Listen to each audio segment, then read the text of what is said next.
technology unboxing. So this is basically the continuation from the previous unboxing, which I just need to pause or separate because I just need to do the mechanical keyboard typing test first, and then I just wanted to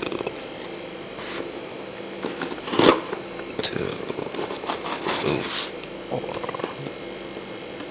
no longer have to provide the laptop and the mechanical keyboard in the same unboxing table. So yeah, that's the reason why. So this actually mine as well. So I was actually bought my brother, and just curious about what he's actually tried to buy, and I'm actually already tried to explain it before in the previous unboxing. So it's just about FPV goggles that use for drones, and I thought it is already included inside the drone, but it turns out it is just FPV goggles because yeah, it's only cost for around $80 from China, I guess. I'm not sure.